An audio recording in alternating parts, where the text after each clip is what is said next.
I was grabbing coffee with a friend last week who just returned from one of those intensive self-discovery retreats. She sat across from me looking almost unnervingly still and told me she'd finally mastered the art of deciding her own worth. She spoke about it like a newfound superpower, a shimmering, invisible shield that made her completely immune to the opinions, critiques, or negative energy of the outside world. To her, she had finally found the key to total emotional autonomy. But then, the conversation shifted to a creative project we were collaborating on. I mentioned a small logistical blind spot I'd noticed. Nothing personal, just a detail that wasn't quite landing. In a heartbeat, that calm facade didn't just crack, it turned into a vault. Her expression went flat, and she gave me a practiced, almost clinical smile. "I've decided that feedback doesn't align with my self-assessment," she said. "I'm not letting that in." It was a jarring, instantaneous shift. Just moments before, she seemed empowered and open. But the second a signal didn't match her internal script, she shut the door entirely. Watching her, I realized that while she felt she was exercising strength, she was actually performing a very clean, very socially acceptable act of avoidance. We're constantly told that deciding your own worth is the ultimate goal of maturity. We treat it like building a fortress where no one can touch us. But when we decide in advance that the world has nothing relevant to say, we aren't actually deciding our worth. We're just stopping the process of growth altogether. We think the wall is a choice, but often it's just a way to stop looking at the parts of ourselves that sting. It raises a question we rarely want to answer. If you've delegated your self-image to a fortress of your own making, are you actually in control or are you just hiding? Yeah, wow. That interaction at the coffee shop, it just perfectly captures this modern psychological paradox we see all the time. Right, because the cultural narrative basically insists that building this impenetrable wall around your ego means you've achieved some sort of mental mastery. Exactly. But clinically speaking, a fortress like that doesn't mean you have mastery. It usually just points to a profound intolerance for vulnerability. I mean, when the walls are built that high, the system inside just starves. Which is exactly why we're doing this deep dive today. You sent over this brilliant, dense stack of notes exploring this exact tension, and our mission here is to really map out the cognitive architecture of the self. Yeah, we have to look at what actually happens to a person's cognitive load when they get hit with a deeply personal critique and they consciously choose not to block it out. Right, because we need to deconstruct how the mind processes incoming signals when the defensive walls are lowered. And to do that, we're pulling from cognitive psychology, systemic corporate behavior, and even some pretty profound sociological differences. It's a huge topic. We really have to move away from that metaphor of a stone fortress and look at something much more intricate. So to ground this in reality, let's start with the story of Elias. He's a precision watchmaker, operating out of this historic, very quiet district in Geneva. And it's not some glamorous workshop. Ain't at all. It's a cramped second-floor apartment. The air is heavy with that distinct metallic scent of machine oil and brass polish. Tactile. Yeah, and his desk is just covered in magnifying loops, ultrafine tweezers, and literally hundreds of brass gears that are so minuscule they look like gold dust scattered across the mat. Which requires an insane amount of focus. Exactly. And for months, Elias had been hunched over this desk, painstakingly developing a bespoke escapement. Right, and for anyone who doesn't know, the escapement is essentially the mechanical heartbeat of a watch. It dictates the release of energy and the measurement of time. Right, so it's a huge deal. And this was entirely his own original design. Yeah. So after months of total isolation, he finally presents the prototype blueprint to his mentor. The guy whose validation he's been trying to earn for a decade. Exactly. So the mentor looks at the parchment, studies the intricate geometry of the gears, size, and tells Elias that the design was, quote, over-engineered and lacked soul. Wow. Yeah, for someone whose entire identity is woven into their craftsmanship, a critique like that is, it's a psychological earthquake. A total earthquake. It strikes simultaneously at his technical competence and his intrinsic artistic value. And the physical reaction he had was immediate. Elias described feeling a literal hollow void open up in his chest. I'm not surprised. Yeah, he took the blueprint back to his apartment, and for 3 consecutive nights, he did not sleep. He just sat at his workbench in the dark with the harsh glare of a single desk lamp illuminating those tiny brass gears. He was completely paralyzed. He was carrying this agonizing weight of his mentor's words, just turning them over and over, absorbing every possible negative implication. He was on the absolute brink of sweeping the prototype, the gears, the months of labor straight into the trash bin. You know, that 3-day period of paralysis is what cognitive psychologists actually call the dark side of self-awareness. Like the dark side? Yeah, because we have this cultural bias that assumes all introspection is inherently productive. Like if you're looking inward, you must be growing. Right. But the reality is much more dangerous. When your attention is driven entirely inward by a perceived threat or a severe rejection, you aren't engaging in reflection. You're engaging in extreme ruminative introspection. Elias was caught in a rumination loop. Okay, so rumination versus reflection. What is the actual mechanical difference in the brain there? Because, I mean, from the outside, both just look like someone thinking really deeply about their problems. The difference is all about the underlying motivation and the neurological pathway. So reflection is motivated by a genuine open-ended curiosity to learn and adapt. It asks, what can I extract from this? Okay, and rumination. Rumination is motivated purely by threat detection. It's essentially the brain spinning its tires in the mud of a perceived injustice or a sudden feeling of inadequacy. When you ruminate, your amygdala, the brain's threat center, stays highly active. So you're just obsessing over the pain. Exactly. You're obsessing over the pain of the feedback rather than the utility of it. And that causes emotional withdrawal, a complete shutdown of creative problem solving, and, like we saw with Elias, an urge to destroy the work entirely just to end the cognitive dissonance. But on the 4th day, sitting in that oil-scented room, the tire spinning finally stopped for him. He initiated what we can call the filtering process. Which is the turning point. Right. He looked down at the physical blueprint and forced a separation. He analyzed the mentor's comment about the mechanism being over-engineered. He measured the friction coefficients, and he realized the mentor was objectively right about the mechanics. Right. The gears were literally too heavy. Yeah, they created too much drag for the escapement to maintain perfect time. That was a measurable, objective truth. But then he looked at the second half of the critique, the assertion that the piece lacked soul. The subjective part. Exactly. Elias recognized that this was not a mechanical reality. It was a subjective cultural projection. His mentor belonged to a generation that favored a stark minimalism. But Elias was aiming for a complex, maximalist aesthetic. And this separation, this is the absolute crux of functional self-awareness. To possess true self-awareness, you have to balance two distinct cognitive components, the internal and the external. Sure, so internal self-awareness is your firm grasp on your own values, your aesthetic goals, your intrinsic identity. External self-awareness is the comprehension of how you're perceived by others and the objective impact of your actions. So Elias's breakthrough was recognizing that his mentor's sentence wasn't just one single indivisible truth. He took the external data, that terrifying feedback, and he sorted it. He allowed the useful external data about the gear weight to improve his internal goal of making a functional watch, while deliberately discarding the useless external data regarding his artistic soul.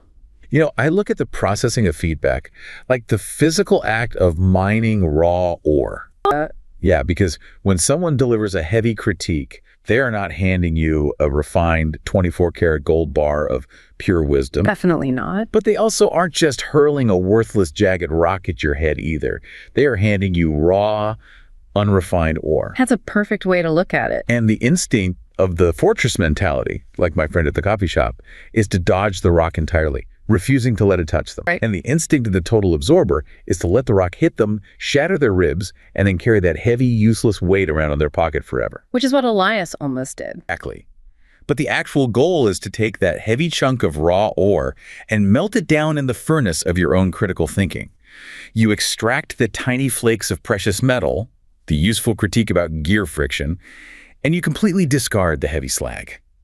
You discard the subjective insult and the emotional baggage of the person who threw it at you. You keep the gold, you leave the rock. That ore metaphor really illustrates the psychological concept of labeling thoughts and emotions perfectly. So? Well, labeling is a deliberate cognitive distancing technique.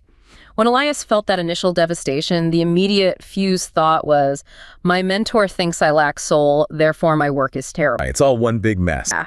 But by utilizing that furnace you mentioned, he stepped back and engaged in labeling. He could mentally articulate, I am experiencing the thought that my mentor dislikes my aesthetic, and I am feeling the emotion of shame because I wanted his approval. So he's naming it to tame it, basically. By naming the thought and the emotion, he distanced his core identity from the immediate sting. The mentor's words transitioned from being an absolute verdict on his worth to just being a transient data point. But operating that furnace requires an exhausting amount of fuel. It's incredibly demanding to melt down raw ore, especially when it's a deeply personal attack on your life's work. Oh, it's an immense cognitive load. Operating as a sieve, allowing the information into your psychological space so it can be filtered, forces you to actively override the brain's evolutionary threat response mechanism. Because it feels like an attack. When a human being hears harsh criticism, the physiological reaction in the brain is nearly identical to encountering a physical predator in the wild. Cortisol spikes, your heart rate elevates. Right. So to act as a sieve, you are forcing your prefrontal cortex to stay engaged while the amygdala is screaming at you to either fight or flee. You must maintain a state of psychological vulnerability long enough to sort the incoming data. That is incredibly difficult. Building a fortress and refusing the data is much, much easier on the nervous system. Exactly. It's the path of least resistance. Which makes sense for Elias, because his environment allowed for that slow processing. He was in a solitary environment in Geneva. His struggle was artistic, and he had 4 days to sit in silence and sort the ore. He had time. But I struggle with the application of this when we change the environment. Like, what happens when we move this dynamic out of a quiet workshop and thrust it into an environment where external feedback isn't an artistic critique, but a systemic, relentless metric that directly determines your livelihood? Right. The corporate world. Exactly. We need to look at the professional sphere, where the fortress isn't just an emotional defense, it's a career liability. The variables shift radically in a corporate hierarchy. You don't have the luxury of retreating for 4 days to ponder the nature of your soul. Right. The feedback loop is institutionalizable, and it's directly tethered to your survival in the hierarchy. Which brings us to Sarah's experience. Sarah was a senior analyst at a major financial firm in the corporate corridors of London. Her reality was glass walls, fluorescent lights, and just a relentless pace. High stress all the time. Yes. And for years, she was the absolute definition of meticulous. She was the analyst who caught the microscopic spreadsheet errors that everyone else missed. Her entire professional identity, her sense of safety in that building, was built on consistently receiving exceeds expectations on her annual performance reviews. That was her armor. But then, a restructuring brings in a new director. In her first review under the new leadership, Sarah receives a needs improvement. The shock was visceral. She describes sitting in her flat at 2 a.m., the pale blue light of her monitor washing over her face, her hands literally trembling over the keyboard as she repeatedly scrolled through the review document. Because her entire foundation just cracked. Right. And the core critique from the new director was that Sarah lacked executive presence. Executive presence is perhaps the most notorious piece of ambiguous, highly subjective corporate feedback in existence. It is incredibly difficult to quantify. It's entirely subjective. And her immediate reaction demonstrates the trap on the complete opposite end of the spectrum from the fortress. Sarah became the total absorber. She just took the whole rock. Exactly. She allowed the director's vague words to entirely overwrite her own historical self-assessment. She didn't look at the review and think, oh, I had a miscommunication with the new boss. She internalized it. She internalized the critique as a fundamental flaw in her character. She concluded that her quiet, methodical nature was a fatal deficit. She began questioning her entire career trajectory, wondering if she was fundamentally unfit for leadership. Sarah's reaction is a textbook manifestation of a fixed mindset colliding with organizational feedback structures. And how does the fixed mindset play into this? So in organizational psychology, a fixed mindset operates on the assumption that an individual's traits, intelligence, and leadership capacities are static and unchangeable. Like you either have it or you don't. Exactly. When an employee operating from a fixed mindset receives a needs improvement rating, they perceive only 2 possible avenues of response. They can build the fortress, deciding the director is incompetent and rejecting the feedback entirely to protect their ego, or they collapse under it. They absorb the feedback as undeniable proof that they simply lack the innate talent required to succeed. Neither of these responses permits adaptation. A growth mindset, That demands the objective evaluation of the negative feedback and the implementation of strategic solutions. It views traits not as static, but as muscles that can be developed. Well, Sarah actually broke out of that 2 a.m. spiral by fundamentally changing her definition of what the review actually represented. She stopped treating the feedback as an indictment of her core identity, and she started treating it as a market signal.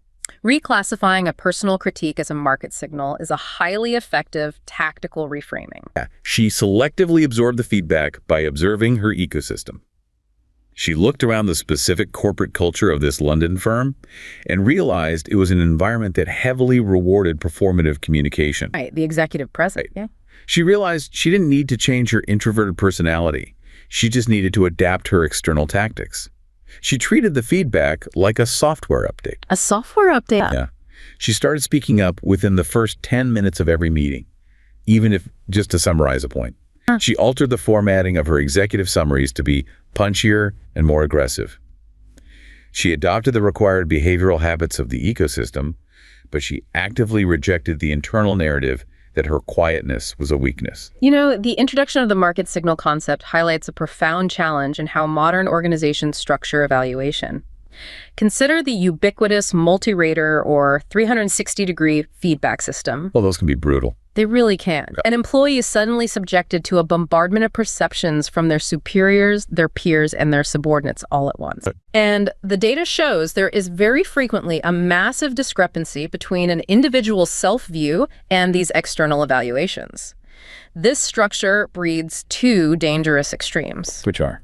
On one end, you have the self-serving bias, where an individual consistently overrates their own abilities and dismisses any negative 360 data as office politics or flawed methodology. Basically the fortress again. Exactly. On the other end, you have imposter syndrome, where individuals deeply underrate their abilities, treat any positive feedback as a fortunate fluke, and clutch onto every single negative comment as the ultimate unvarnished truth of their incompetence. And when you're operating in that environment, one poorly phrased review can trigger an absolute cascade of self-doubt. The academic literature refers to this phenomenon as the positive and negative spirals of leader self-identity. It's a compounding effect. How does the spiral work? Well, if a professional receives constructive feedback and possesses the resilience to reframe it as a reflection of their growing capacity, they stretch further. They take on slightly more complex challenges, succeed, and spiral upward into a stronger, more resilient leader identity. Okay, that's the positive spiral. Right. However, if they lack the framework to reframe negative feedback, they enter a negative spiral. The critique threatens their fragile self-image, they emotionally withdraw from their team, their actual performance drops due to the withdrawal. Which subsequently generates even more negative feedback from their peers. Exactly, and the spiral accelerates downward. Okay, I have to push back on this strategy though. Good. Treating deeply personal, career-altering feedback as just a software update or a market signal sounds suspiciously like corporate survivalism. Doesn't that border on sociopathic detachment? If we train people to decouple their soul from their work just to output the requested corporate behavior, aren't we just building armor out of apathy? It's a vital distinction to make, but if we view this through the lens of experiential learning theory, we see that the mechanism is not detachment. It is mature decoupling. Mature decoupling. Yes. Cold's experiential learning theory outlines a continuous cycle required for genuine growth. Concrete experience, reflective observation, abstract conceptualization, and active experimentation. Yep. If an individual's ego is tightly, inextricably bound to every single workplace behavior they exhibit, the reflective observation phase becomes too agonizing to endure. You cannot objectively evaluate why a project failed if you harbor a deep-seated belief that the project's failure implies that you are inherently worthless. I see. So the decoupling is what actually allows you to look at the failure without flinching. Exactly. Separating your inherent self-worth from your behavioral output allows for continuous, rapid improvement. It mitigates the immense emotional exhaustion of constantly defending your ego from every minor workplace friction. So she isn't losing herself. No, Sarah is not becoming a detached robot. She is actively protecting her core self. She recognizes that the corporate environment requires specific, localized adaptations. She is electing to play the game on the board, but she refuses to let the rules of the board define her reality when she walks out of the building. Okay, that makes sense for Sarah in London and Elias in Geneva.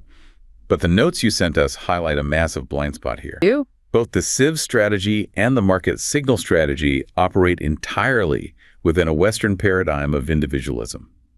What happens to this entire cognitive architecture when the fundamental unspoken rules of human worth are entirely different? Right? Because processing feedback is not just a cognitive mechanism or a corporate tactic. It is governed by deeply rooted cultural blueprints. The landscape of self-awareness shifts dramatically when we step outside of Western individualism. We have to examine how the sociocultural blueprint of the self dictates the processing of external signals. Let's follow the research detailing the experience of Kenji to look at this. Kenji is an academic researcher who made a major geographic and cultural transition. He moved from a highly collectivist, high-context academic circle in Kyoto, Japan, to a highly individualistic, low-context research lab in San Francisco. And the environmental contrast there is just staggering. Completely. In the Kyoto lab, the communication was exquisitely delicate. Feedback was implicit, often indirect, and meticulously designed to preserve the harmony of the group above any individual need. It relied on reading the atmosphere. Right. But then he lands in San Francisco, thrust into a lab culture that explicitly prides itself on radical candor. The psychological whiplash of that transition would be profound. Kenji experienced acute cultural vertigo. To him, the way his Western colleagues delivered feedback did not register as academic critique. It felt like a series of brutal public executions. Every blunt, unvarnished dissection of his data during a lab meeting felt like a direct assault on his personhood. His immediate, instinctive reaction was total rejection. He retreated into himself.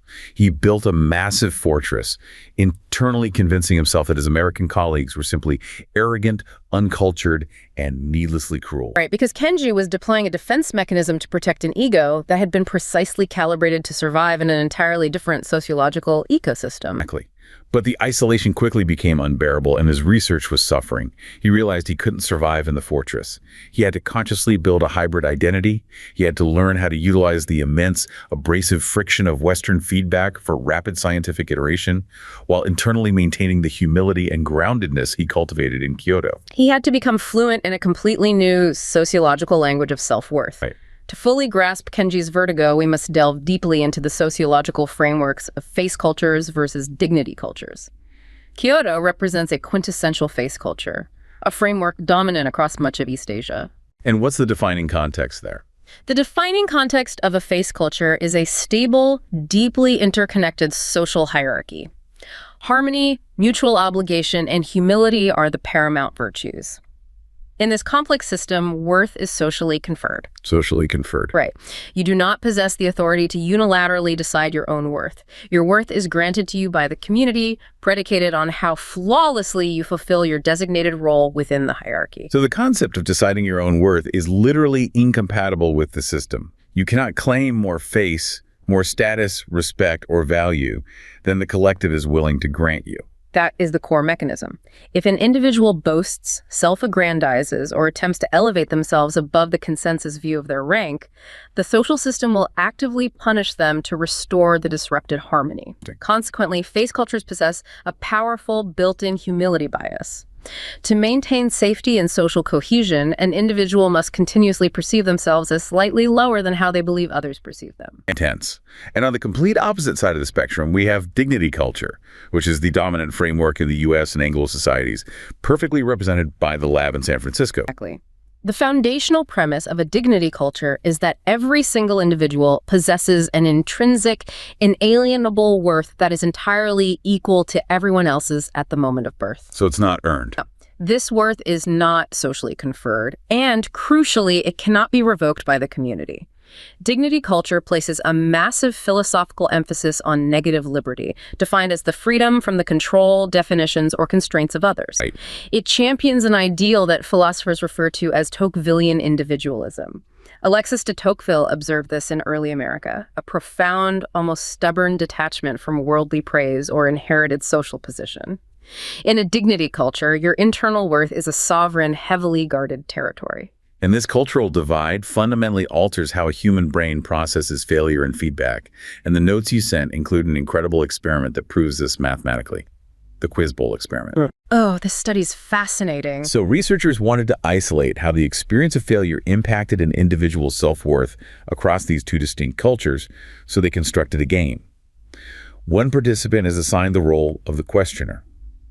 The questioner is instructed to write a series of incredibly difficult trivia questions based entirely on their own obscure, highly specific hobbies. The other participant is the contestant, who obviously struggles to answer questions about a stranger's niche interests. The game is deliberately rigged to ensure the contestant fails. It is a brilliantly designed mechanism for forcing a failure state and measuring the subsequent self-evaluation. Yes. So the researchers ran this rigged game with two critical variations. In the private condition, the contestant fails the quiz miserably, but no one else is in the room to witness it. In the public condition, the contestant fails the quiz in front of an audience of their peers. When they tested the face culture participants, the international students from East Asia, the data was staggering. Their reported self-worth absolutely plummeted when their failure was public. They rated their own intelligence and capability incredibly poorly. But when their failure was kept private, their self-worth barely took a hit at all. Which perfectly aligns with the logic of the face culture. If the community does not witness the failure has not altered the individual's social standing. Therefore, the socially conferred worth remains entirely intact. The external perception dictates the internal reality. Right. But when the researchers tested the dignity culture participants, the American students, the public versus private distinction statistically did not matter. They felt dumb and rated themselves poorly, regardless of whether an audience was watching or if they were alone in a room. To the dignity culture participant, the internal fact of failing the test was the only thing that mattered. The social perception of the failure was largely irrelevant to their self-assessment. This leads directly into a second, highly nuanced experiment detailed in the research, the creativity test. Oh, this one blew my mind. Right. Researchers had participants complete what they were told was a comprehensive creativity test, scored by an advanced computer algorithm. They handed the participants their scores, but the researchers engineered a deliberate clerical error in the delivery of the results. For half of the participants, a confederate, an actor pretending to be a fellow participant in the room, accidentally caught a glimpse of their score. Just one single observer. The researchers dubbed this the somebody knows effect. For the participants operating within the dignity culture framework, the fact that one other random person saw their score did not alter how they subsequently rated their own creativity. The external observer was irrelevant to their sovereign self-assessment. Makes sense based on what we said. However, for the face culture participants, the somebody knows effect was transformative. If that single observer saw their score, the participants significantly altered their own self-definition to align with the external data. From just one person. 1. If the confederate saw a high score, the participant internalized it and rated themselves as more creative.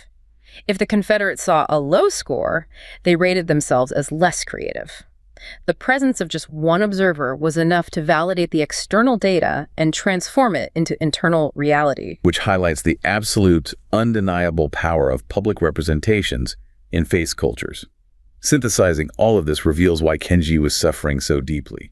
For him, the public consensus of the San Francisco lab wasn't just an aggregate of opinions, it was reality itself. The studies further demonstrated that face culture participants would absorb and internalize a public score displayed openly on a table, even if they secretly knew their peers privately disagreed with the score. The public representation, what everyone knows that everyone else knows, serves as the ultimate arbiter of truth. Meanwhile, the dignity culture participants simply ignored the public consensus entirely if it conflicted with their internal ledger. It's a completely different operating system. You know, an analogy that helps clarify the mechanics of these two systems is comparing them to the architecture of currency. Rigged. So, dignity culture operates very much like cryptocurrency. It is a decentralized, internal, heavily encrypted private ledger. It operates entirely on its own cryptographic truth. It fundamentally does not care what the traditional central banks or the public consensus think of it. The value is intrinsic to the code itself. Right? And then face culture operates exactly like traditional fiat currency. A physical dollar bill has absolutely no intrinsic value. It is just a piece of linen and paper. Its entire value, its sole reason for possessing power, is determined by public consensus, institutional backing, and the shared unbroken agreement of the community that it holds worth. The currency analogy tracks perfectly with the sociological data, but there is a fascinating irony hidden within the responses of the dignity culture participants, a behavioral phenomenon we can identify as sovereignty through opposition. Okay, what does that mean? In subtle variations of these experiments, the researchers noted that dignity participants didn't merely ignore the public feedback, they frequently defined their self-worth in direct opposition to it. Really? Yes. If the public feedback suggested they were highly capable, they deliberately rated themselves slightly lower to prove they weren't swayed by flattery. If the public feedback suggested they were terrible, they defiantly rated themselves higher. Wait, they were actively rebelling against the external data? Even when the data was praising them? Yes. They were attempting to demonstrate their sovereign independence by doing the exact opposite of whatever the group consensus dictated. But this reveals a profound psychological paradox at the heart of extreme individualism. Yes. If a person must constantly oppose the judgments of others to feel truly sovereign, are they actually free? If you feel compelled to always do the opposite of what I say just to prove your independence, I am still fundamentally controlling your behavior. Your actions are still entirely tethered to my judgment. The tether is just pulled in reverse. Wow. Which brings the entire deep dive full circle, right back to the core dilemma established by the interaction at the coffee shop. We have mapped the cognitive mechanics of the furnace with Elias the watchmaker. We have analyzed the corporate strategy of the market signal with Sarah. We have deconstructed the vast, invisible cultural frameworks of currency with Kenji. All of this material leaves us facing the ultimate practical choice of how a human being should process the relentless noise of the world. Synthesizing the psychological, corporate, and sociological data, an individual is presented with exactly 3 options for responding to external feedback. Lay them out for us. Option 1, absorb entirely. You become the total absorber, like Sarah initially was. You completely delegate your self-image to whoever spoke last, effectively having no sovereign core. Right. Option 2, shut out completely. You build the fortress. You decide the outside world has nothing of value to offer, and you actively halt the process of your own growth. And option 3. Option 3, take what fits and leave the rest. You become the sieve. You engage in the arduous art of sorting. And looking at those 3 options makes it glaringly obvious why the pop culture interpretation of deciding your own worth is so fatally flawed.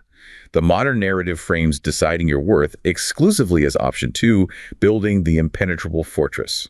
We culturally applaud individuals who boldly declare that they do not care what anyone else thinks about them. But the science shows that isn't strength. It is deliberate, self-imposed sensory deprivation. Option 3, the sorting process, is undeniably the most difficult path. It demands a high degree of psychological safety, but a safety generated internally, not provided by a defensive wall. It demands the courage to look directly at your own genuine weaknesses, to endure the sharp sting of the critique without triggering the amygdala's panic response, and to maintain enough emotional clarity to act as an impartial, objective judge of your own flaws. It's hard work. This aligns seamlessly with Richard Boyatzis's intentional change theory, which posits that discovering and actualizing the real self requires a continuous, unbroken loop of reflection, learning, practice, and experimentation. You literally cannot run the experiment of your own life if you refuse to receive data from the outside world. The mechanics of sorting are fundamentally identical to the physical mechanics of breathing. You cannot just inhale forever. Yeah. That is total absorption, taking in every single piece of air and pollution without filtering, and eventually your lungs will burst. Conversely, you cannot hold your breath forever. That is complete rejection, building the fortress to keep the air out, and eventually you will suffocate on your own carbon dioxide. Yeah. You must take the air in, process the vital oxygen you need to survive and grow, and intentionally expel the waste. Processing feedback is the exact same biological and psychological mechanism. You must process the oxygen of the critique, and you must exhale the carbon dioxide of the insult. And when the ultimate act of sorting is executed with precision, it actually merges the most potent strengths of both cultural paradigms we analyzed. It requires the internal, unshakable core of a dignity culture, the profound, quiet knowing that your fundamental human worth is never, under any circumstances, on the table for negotiation or debate. Right. But it brilliantly combines that sovereign core with the face culture's profound respect for the reality of social interconnectedness and the immense value of external data. You are a sovereign entity, yes, but you recognize that you are a sovereign operating within a massive complex ecosystem that possesses incredibly valuable information to share with you if you are strong enough to listen. State definitively that true autonomy is not found in building a fortress of isolation. Total independence from the world is an illusion of the fragile.